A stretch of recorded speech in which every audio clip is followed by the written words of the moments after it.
Yeah, sorry. So third point, declare serial number ranges for all documents, that is invoice, credit note and debit note, जो कि आपको table number 13 में देखने को मिलेगा. Okay. Then fourth point, mark as consumer not regular to unregistered customers using ledger alteration scheme. अब ये ना फ्रीक्वेंटली, मतलब ये एक कॉमन चीज है जो हम देखते हैं कि भाई क्या होता है कि जब हम लोग लेजर क्रिएशन करते हैं टैली में, तो लेजर क्रिएशन करते वक्त अगर हमारे पास जीएसटी नंबर नहीं है तो हम स्ट्रेटली उसको क्या करते हैं, जीएसटी नंबर का फील्ड स्किप करके आगे बढ़ जाते हैं. लेकिन वहां पे इंपॉर्टेंट चीज क्या है, अगर जीएसटी नंबर नहीं है तो उसका जो रजिस्ट्रेशन स्टेटस है जीएसटी का, वो हम रेगुलर नहीं रख सकते. हमें वहां पे अनरजिस्टर्ड रखना है. ये इंपॉर्टेंट चीज है.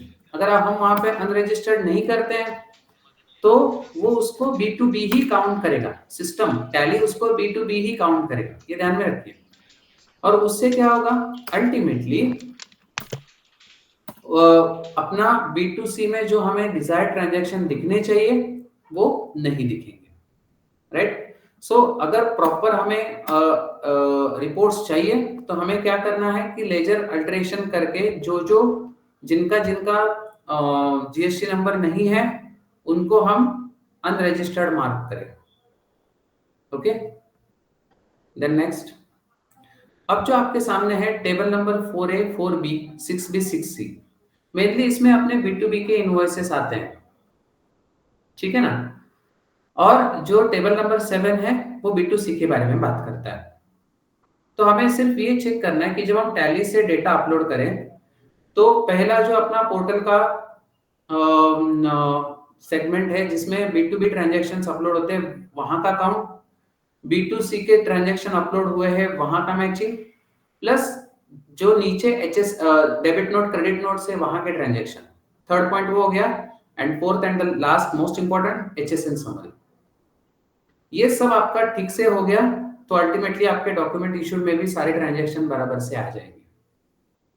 ओके. तो ये चार चीजें चेक करनी है, B2B के transactions, B2C, debit note credit note का काउंट, ओके, और एचएसएन समरी.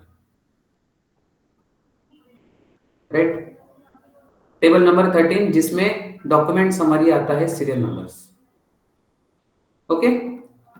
सो ये सब तो हो गया जीएसटी का जो एचएसएन अमेंडमेंट आया वो. लेकिन हम एज अ टैली यूजर इस चीज के लिए रेडी है क्या? Are we ready? So Tally Prime 6.0 now is Tally Prime 6.0 is already compatible. These updates are already built in Tally Prime 6.0, making compliance smooth and hassle-free. So Tally Prime 6.0 इसके लिए ready है क्योंकि Tally Prime 6.0 में ये पहले ही आ चुका है. कैसे करते हैं? बेसिक एक्टिवेशन आपको दिखाता हूं मेरे टैली स्क्रीन पे. जब हम F11 में जाते हैं तो F11 में जाने के बाद जहां पे हम जीएसटी डिटेल्स को डालते हैं वहां पे मोर डिटेल्स में एक ऑप्शन होता है. उस ऑप्शन को कहते हैं separate B2B and B2C HSN summary और उसका एप्लीकेबिलिटी डेट. एप्लीकेबिलिटी डेट डालना मत भूलिए क्योंकि उसी पे क्या होता है कि हमारा करंटली एंट्री चल रहा है 20 जून में, हम ये एक्टिवेशन कर देते हैं, डेट वहां पे एक्सेप्ट होता है 20 जून. ओके. लेकिन हमें कब कब से करना है? फर्स्ट में से करना है. मतलब फर्स्ट में से जो ट्रांजैक्शंस हैं उनको करना है. तो इस पॉइंट को हम देखते ही नहीं, तो इसलिए ये एप्लीकेबिलिटी डेट इंपॉर्टेंट है. ये हो गया आपका पहला एक्टिवेशन. दूसरा, जैसा कि मैंने आपको बताया कि हमें अपने मास्टर्स को चेक करना है और अगर वो अनरजिस्टर्ड है. अंदर सॉरी, थोड़ा पहला वाला पॉइंट जरा वापस से रिवाइज करेंगे बिकॉज आपका आवाज ब्रेक हो गया था बीच में. ओके. पहला वाला मतलब एक्टिवेशन का ना, F11 का. यस यस यस, बिल्कुल. F11 हम लोग दबाएंगे. यहाँ पे ये जो ऑप्शन है सेट और alter company GST rate and other details, इसको हम यस करेंगे.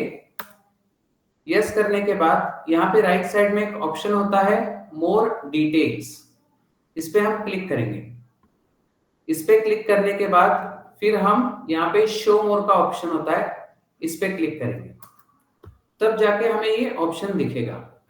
ठीक है, so what can be the possible steps? F11 दबाना, F11 दबाने के बाद सेट और अल्टर जीएसटी डिटेल्स में जाना, फिर मोर डिटेल्स पे क्लिक करना एंड देन B2B और B2C को सिलेक्ट करना। यहाँ पे एप्लीकेबिलिटी डेट डालें। अगर आप एप्लीकेबिलिटी डेट आपने जून की डाली तो मई के रिटर्न में या फिर मई के GSTR1 में B2B और B2C का बाइफरकेशन हमें नहीं मिलेगा। ओके, सो आई होप मैंने आपके क्वेरी को आंसर किया सर।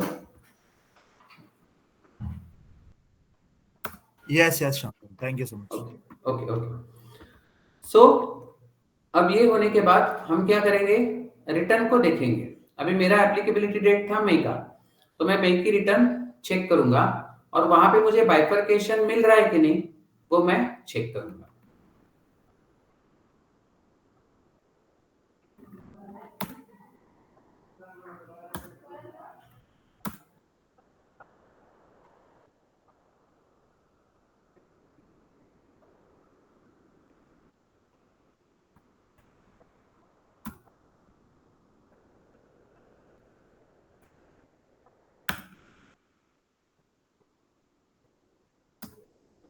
तो सबसे पहले जो HSN समरी का नाम है वो चेंज हुआ है। वो क्या है now? B2B and B2 HSN summary B2B and B2C supplies.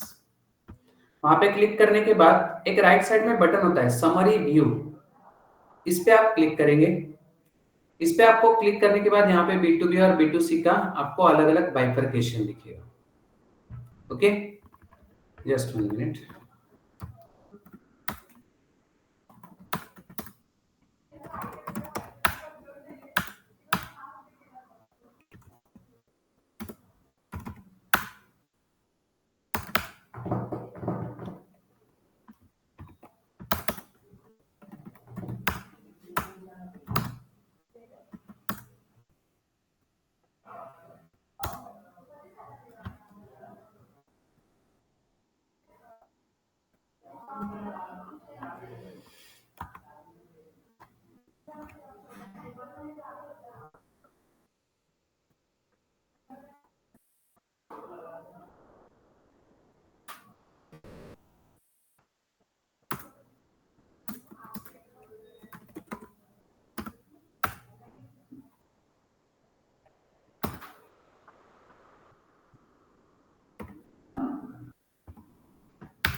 Again मैं सेम स्टेप्स कर रहा हूं।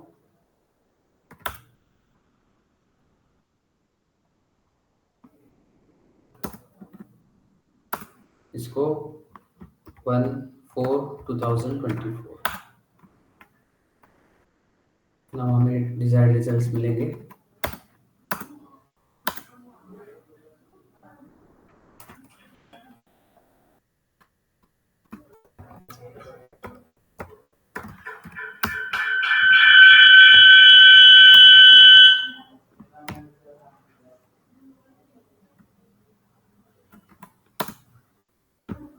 Summary view, so this way आपको B2B और B2C का अलग अलग समरी मिलेगा। ओके, नाउ अब ये हो गया कि हम समरी निकालेंगे कैसे। लेकिन HSN रिपोर्ट को HSN रिपोर्ट को किस तरह से पढ़ें, उसमें क्या कंटेंट है, मैं मेरा HSN रिपोर्ट या HSN समरी सही है या नहीं, ये मुझे कैसे पता चलेगा? तो उसके कुछ पैरामीटर्स है, ये मैं आपको बताता हूँ। सबसे पहला पैरामीटर, अगर आपका HSN कोड उसकी शुरुआत अगर 99 से है, so it is implied that वो आपका सैक कोड है, ना कि HSN कोड है।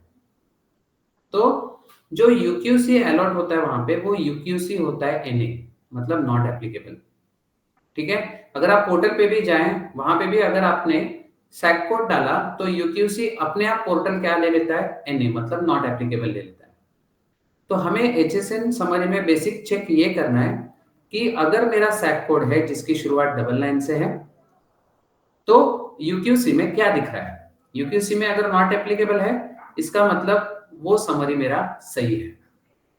ये पहला चेक हो गया। चाहिए तो लिख लो कि मैं मेरे समरी में क्या क्या चेक करूं एचएसएन समरी में, ताकि एचएसएन समरी अपलोड में प्रॉब्लम ना आए।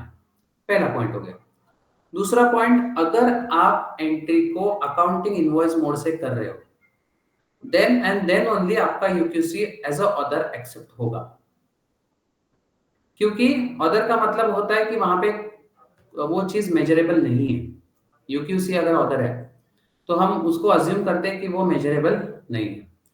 तो वहां पे अगर आपका अकाउंटिंग इनवॉइस मोड है तो ही आपको वो अदर्स में होगा तो चलेगा। ठीक है, इसलिए आप यहाँ पे भी देखेंगे ना, even for others and not applicable, मतलब यूक्यूसी में अगर नॉट एप्लीकेबल है एंड अदर्स है तो यहाँ पे क्वांटिटी भी नहीं दिख रहा है मेरे एचएसएन समरी में। इसका मतलब मेरा एचएसएन समरी क्या है, सही है। ठीक है, तीसरा इंपॉर्टेंट चीज, आपके हर एचएसएन कोड को यूक्यूसी होना ही चाहिए। ठीक है, and that UQC should be selected from drop down. ये प्राइमरी चेक्स आपने कर लिए। उसके बाद जो एचएसएन का जो काउंट होता है, एचएसएन का कितने डिजिट का होना चाहिए, वो आप F11 में सेट करो। ऐसा हो सकता है कि आपने एचएसएन F11 में सेट किया है एज अ 6 डिजिट, मुझे 6 डिजिट का एचएसएन डालना है, बट आपने गलती से 4 डिजिट का डाल दिया तो वो भी प्रॉब्लमेटिक है। यहाँ पे हम डालते हैं एचएसएन का length, that is minimum length of HSN और SAC which is based on annual turnover. So इस पे वो कंट्रोल होता है और इस पे वो डिपेंड होता है कि आप अगर यहाँ पे 6 डिजिट डाल रहे हो, लेकिन जब आप क्रिएट कर रहे हो स्टॉक आइटम या लेजर और वहां पे आप 4 डिजिट ले रहे हो, so that can create problem. ठीक है, ये हो गया एचएसएन में। अब इसमें और कुछ चैलेंजेस आ सकते हैं। अभी मैंने यहाँ पे क्या किया कि ये सब मैंने जब एचएसएन अमेंडमेंट आया तभी भी हमने अवेयरनेस सेशन लिया था, लेकिन जब लोगों ने एक्चुअल रिटर्न फाइलिंग करना शुरू किया तब उनको क्या एरर्स आए, तो उसका भी हमने स्टडी करके उसके बारे में हम आपको अभी बताएंगे। सबसे पहले, अगर आपने F11 में एक्टिवेशन किया ही नहीं या वो ठीक से हुआ ही नहीं तो कैसा एरर आएगा, ऐसा एरर आएगा। से फॉर एग्जांपल ये देखिए क्या बोल रहा है, if feature not activated in F11 GSTR1 JSON file structure has change, और वो बोल रहा है नेविगेट टू F11 सेट और alter company GST rate and other details set as yes. ये आपको एरर पर्टिकुलरली क्या बोल रहा है कि भाई आपने F11 में एक्टिवेशन नहीं किया है। समझ गए? सो ये एरर को ध्यान में रखना, और ये एरर आए तो F11 में जाके एक्टिवेशन कर लेना, है ना। स्पेलिंग बताएं, किंगॉन KINGAON।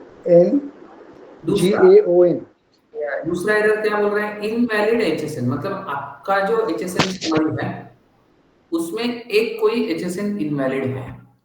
एक बात ध्यान में रखना, अगर आपका एक भी एचएसएन रॉन्ग हो गया तो आपका पूरा समरी अपलोड नहीं होगा। ठीक है, तो आपका पूरा समरी का सही होना बहुत जरूरी है। तो अगर आपका एचएसएन अपलोड नहीं हुआ तो ये एरर आएगा, upload was completed with some errors, मतलब अपलोड कंप्लीट हुआ लेकिन कुछ एरर्स आए। समझ गए? सो ये ध्यान में रखना कि अगर एचएसएन अपलोड नहीं हुआ तो ये एरर आएगा, तो आप ट्रैकर में जाके चेक कर सकते हो। दूसरा एरर, एक्सेप्शनल रिपोर्ट एरर। अब ये एरर बहुत से लोगों को आया था रिटर्न फाइलिंग के टाइम। एक्सेप्शन रिपोर्ट एरर मतलब क्या कि देखो कई बार क्या हो जाता है कि हम जब सेल्स का एंट्री पास करते हैं तो उसमें कई बार छोटी छोटी माइनर मिस्टेक हो जाती है हमसे। कभी कभी स्पेस जो है वो आ जाता है इनवॉइस नंबर में, इनवॉइस नंबर की मैं बात कर रहा हूँ स्पेसिफिकली, तो वहां पे इनवॉइस नंबर में स्पेस आ जाता है, कोई स्पेशल कैरेक्टर आ जाता है, तो उसकी वजह से अपना इनवॉइस नंबर एक्सेप्ट नहीं होता। ठीक है, तब जब हम एचएसएन समरी अपडेट करते हैं तब फिर ऐसा एरर आता है। ठीक है, तो वहां पे क्या करना चाहिए हमें 2 3 5 इनवॉइसेस को अपलोड करके देखना चाहिए। ठीक है, क्या होता है रिटर्न फाइलिंग जब हम करते हैं, हाँ उसमें और एक चीज, अगर हम रिटर्न फाइलिंग के टाइम अगर हमारा HSN समरी गलत अपलोड हो रहा है या अपलोड नहीं हो रहा है, तो उसमें जो गलत HSN है वो भी हमें दिखते हैं। गलत HSN कहाँ पे दिखते हैं, दिखा देता हूं मैं आपको। यहाँ पे ऊपर है ना एक टैब, जब आप रिटर्न फाइलिंग करते हैं यहाँ पे एक टैब ऑन हो जाता है HSN का, उसमें जाके आप चेक कर सकते हो कि मेरे गलत HSN कौन से हैं। ठीक है, तो इस तरह से इस एरर को हैंडल किया जाता है। ओके, नाउ अब ये हो गए कि कौन से पॉसिबल एरर्स आपको आ सकते हैं। अब इन एरर्स को हैंडल अगर हमें करना है तो कैसे करना है, सबसे पहले जब आपको एरर आता है तो आपको उसका ट्रैकर चेक करना है, क्योंकि ट्रैकर से पता चलता है कि कितना अपलोड हुआ है। या तो फिर दूसरा ऑप्शन ये है कि आप पोर्टल पे खुद लॉगिन करो और पोर्टल पे लॉगिन करके चेक करो कि कितना आपका डेटा अपलोड हुआ है। ओके, इससे क्या होगा कि आपको ही कंफर्मेशन मिलेगा एंड देन आपका जहां जहां पे गलती हुआ है आप उसको सुधार सकते हो। ओके, तो ये हो गया रिलेटेड टू अपलोड, क्या प्रिकॉशन लेने चाहिए वो भी मैंने आपको बताया। ओके, इसके अलावा नाउ एक चैलेंज सबको आया था रिटर्न फाइलिंग के टाइम, उसके बारे में अभी हम डिस्कस करेंगे। That challenge was related to like जो लोग एक्सेल से रिटर्न फाइल करते हैं उनका कहना यह था कि भाई एक्सेल में हमें समरी नहीं मिल रहा है। अब इसके पीछे भी एक कारण था कि जब 6.0 इंट्रोड्यूस हुआ या फिर जब B2B और B2C का बाइफरकेशन टैली ने लाया, तब एक्सेल का जो फॉर्मेट था पोर्टल का वो अलग था और वो बाद में चेंज हुआ, राइट। तो इसकी वजह से टैली से जो एक्सेल निकलती थी वो पोर्टल पे अपलोड नहीं होती थी। तो इसीलिए टैली ने तुरंत एक न्यू रिलीज लाया जिसके बारे में मैं आपको बताने वाला था। मैंने आपको सेशन के शुरुआत में बताया कि मैं आपको एक ऐसा कंपोनेंट बताऊंगा, एक ऐसी नई चीज बताऊंगा, एक सरप्राइज एलिमेंट बताऊंगा जो टैली में नया है, and that is new release 6.1। Okay, ये जो रिलीज है 6.1, इसमें उन्होंने क्या किया है, इसमें जो एक्सेल से एक्सपोर्ट नहीं हो पाता था वो अभी टैली से हो जाएगा। जी हाँ, आपने सही सुना, जो एक्सेल एक्सपोर्ट नहीं हो रहा था टैली से वो अभी हो जाएगा। That challenge has been solved in 6.1। Okay, so what is there in the 6.1? So there is edit log, detail edit log report, new MSME form 1, also there is GSTR1 Excel report from Tally, IMS and many more. So ये जो 6.1 है ये क्या है इसको भी देख लेते हैं। so, यहाँ पे अबाउट में अगर आप देखेंगे यहाँ पे 6.1 लेटेस्ट रिलीज। ओके, सो सबसे पहले जो मैं आपको बताना चाहता हूँ 6.1 में नया क्या है, that is edit log summary.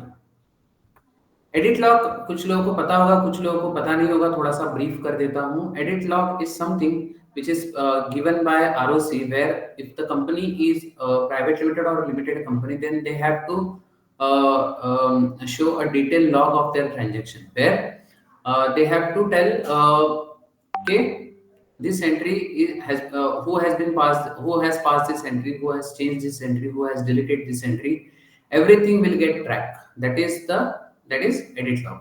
Okay, so ये जो एडिट लॉग है, ये एडिट लॉग का पहले क्या रिपोर्ट आता था कि भाई डेबुक में जाके हम लोग उसका रिपोर्ट देखते थे कि कितने ट्रांजैक्शन अल्टर्ड हुए हैं बेसिस ऑफ वैल्यूज में जाके, एंड देन उसको वन बाय वन अंदर जाके उसको चेक करते थे। Now with the new release 6.1 उन्होंने उसको थोड़ा सा और डिटेल कर दिया है। कैसे देख लेते हैं। एडिट लॉग समरी, अब इसमें थोड़ा सा बड़ा डेटा रहेगा तो थोड़ा सा मजा आएगा, बड़ा डेटा ले लेता हूँ।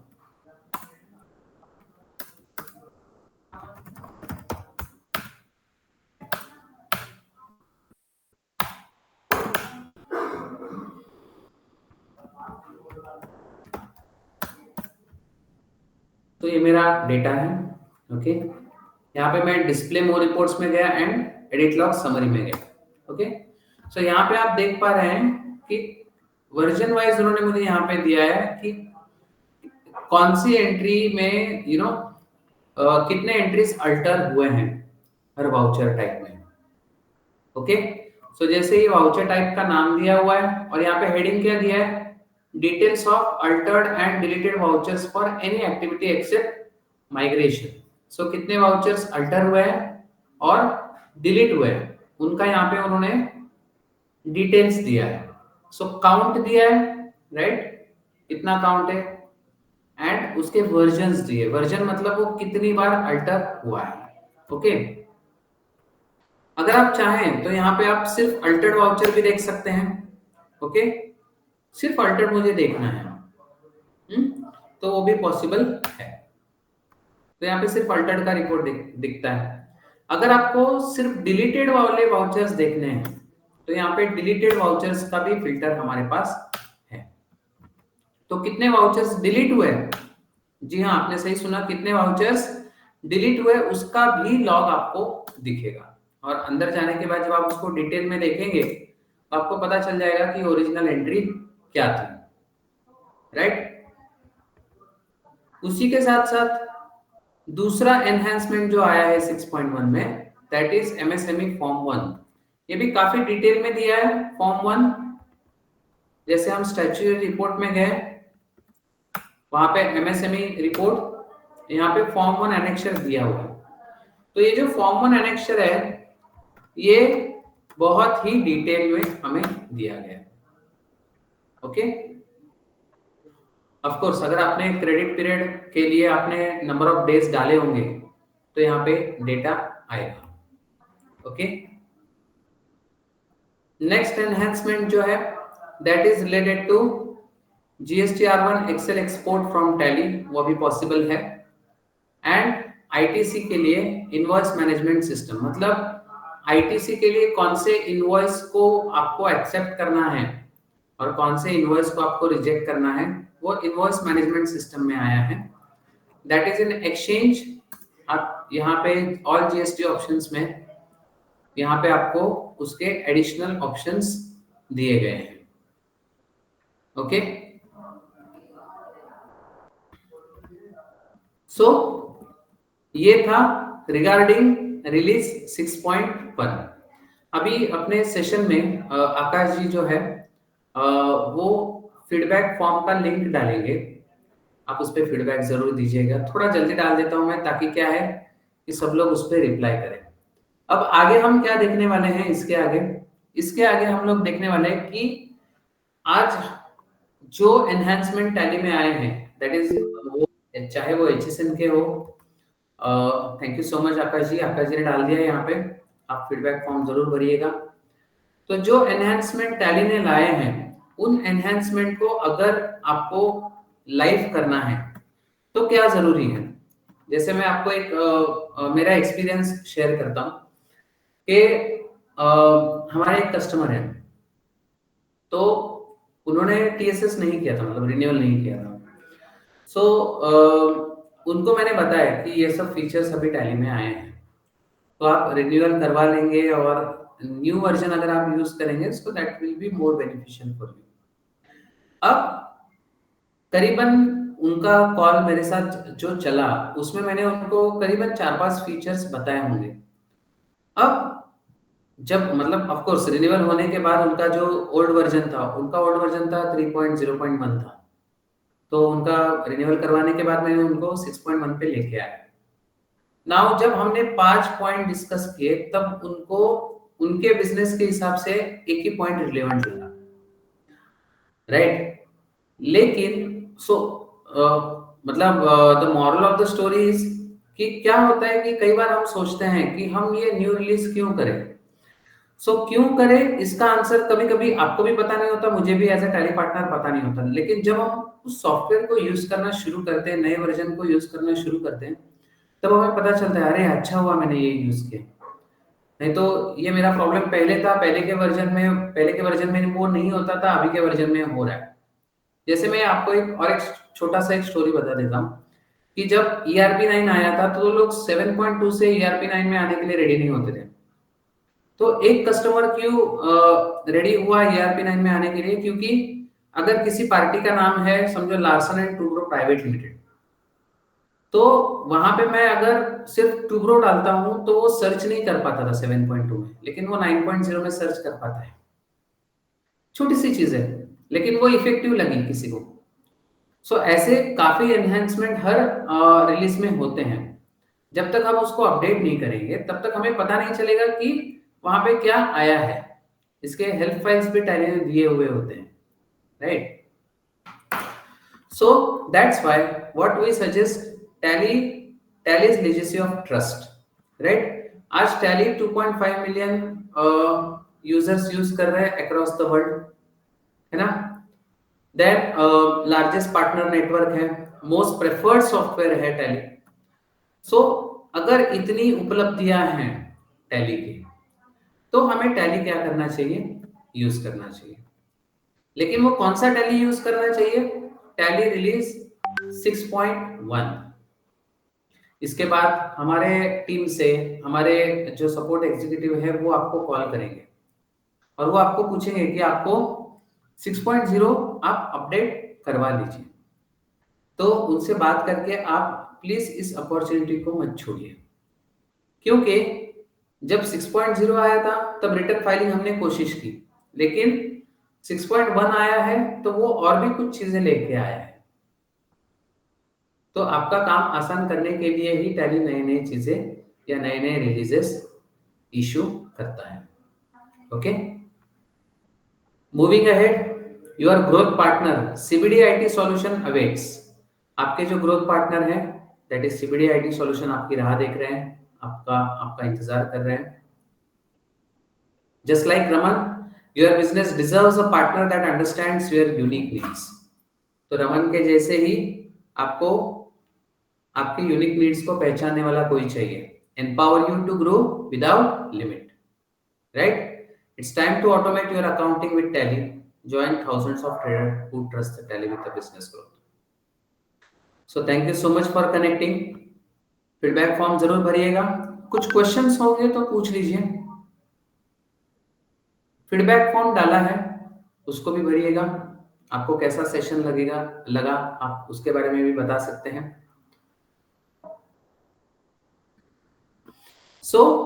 यहाँ पे एक व्हाट्सएप कम्युनिटी है हमारी, राइट? हमारा सपोर्ट सिस्टम है, तो इस कम्युनिटी को आप ज्वाइन कर सकते हैं। ये लिंक यहाँ पे डाला हुआ है आकाश जी ने, तो इस कम्युनिटी को ज्वाइन करके आप आपके डाउट्स पूछ सकते हैं।